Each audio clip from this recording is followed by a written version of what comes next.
Olá, sejam bem-vindos novamente. Neste vídeo, chamado As Dimensões do Controle Motor, iremos explorar alguns dos conceitos associados ao controle motor. Vamos dar algumas definições sobre essas dimensões e iremos explorar com alguma profundidade esses conceitos. Mas o que é que será o controle motor?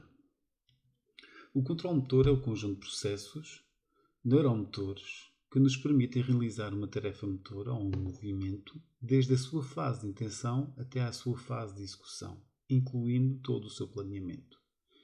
Este controle motor não envolve única e exclusivamente processos motores, envolve também processos sensoriais e cognitivos. Resumindo, então, o controle motor é o conjunto de processos e sistemas neuromotores, incluindo sistemas de ação, sistemas sensoriais e sistemas cognitivos que permitem a realização de uma tarefa motora, desde a sua fase de intenção, da sua fase de planeamento até à sua fase de execução, incluindo também o feedback recebido durante a execução do movimento.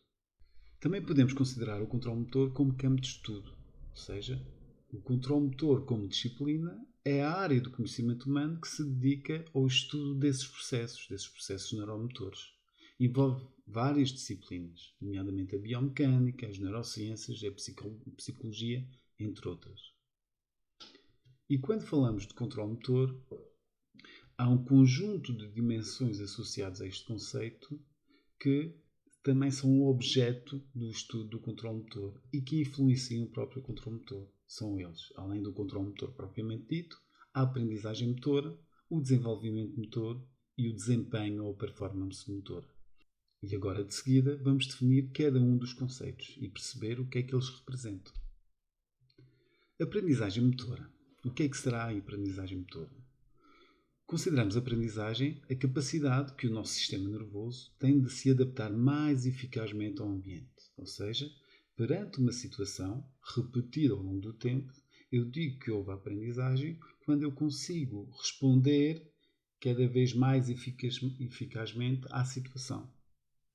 E só existe esta capacidade, ou seja, só existe a aprendizagem motora porque o meu sistema nervoso tem uma capacidade intrínseca, que é chamada neuroplasticidade, que é a capacidade que o sistema nervoso tem de se modificar e de se adaptar às várias exigências do ambiente. Sem essa capacidade neuroplástica, o sistema nervoso não teria capacidade de se adaptar, ou seja, não teria capacidade de aprender. Assim, a aprendizagem motora é todo o conjunto de modificações que ocorrem nos tais processos de controle motor, nos processos neuromotores, nos circuitos neuronais responsáveis pelo movimento, e essas modificações são dependentes da experiência e da prática e que nos permitem levar às melhorias, podem ser relativamente permanentes na realização de tarefas motoras. Ou seja, a aprendizagem motora são as modificações que ocorrem nos sistemas e nos circuitos responsáveis pelo movimento e que me permitem ser cada vez mais eficaz na realização dos meus movimentos. O motor, que está relacionado também com o controle motor e com a aprendizagem motora, abrange as mudanças no comportamento motor, ou seja, no desempenho motor ao longo do ciclo de vida, representando por um processo sequencial, contínuo e relacionado com a idade. Ou seja, quando falamos de desenvolvimento motor, falamos de todas as alterações que ocorrem ao longo do ciclo de vida nos processos neuromotores ligados ao controle motor.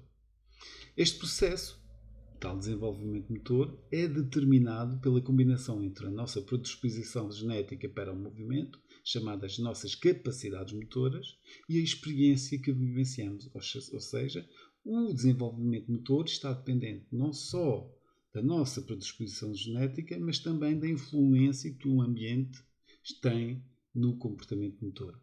Envolve maturação do sistema nervoso e do próprio organismo e crescimento do organismo.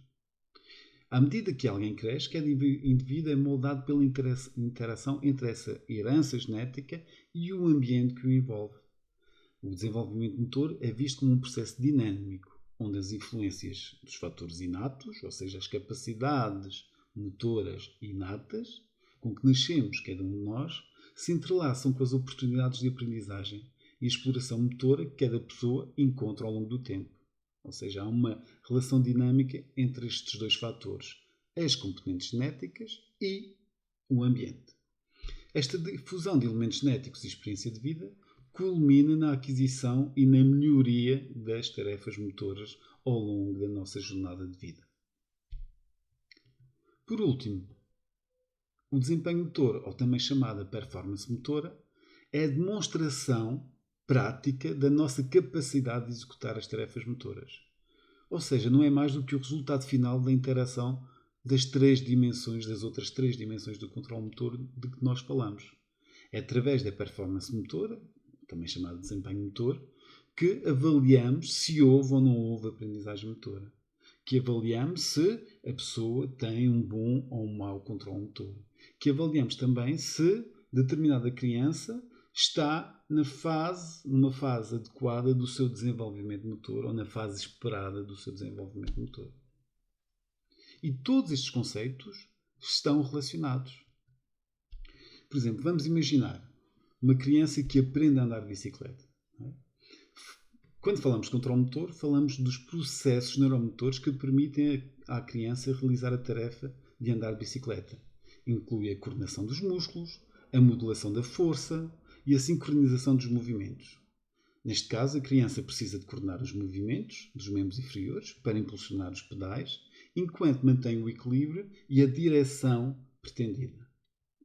Por exemplo, no que diz respeito à aprendizagem motora, enquanto a criança pratica andar de bicicleta, com a ajuda dos progenitores, ocorre a aprendizagem motora. Ou seja, o facto de praticar esta experiência de andar de bicicleta com ajuda permite que a criança crie mudanças no sistema nervoso dependentes dessa experiência.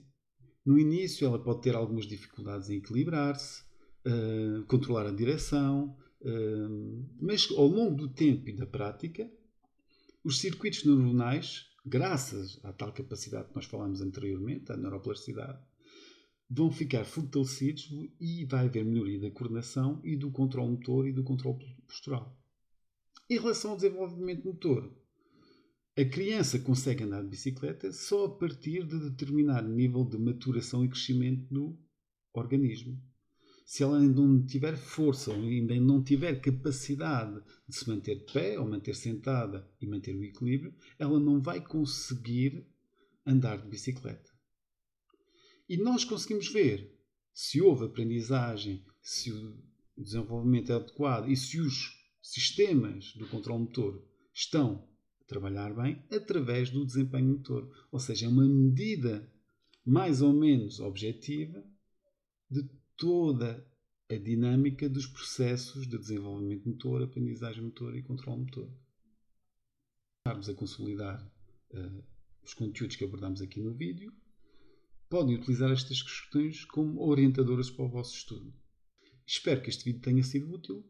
Até o nosso próximo vídeo e não se esqueçam de subscrever o canal. Muito obrigado.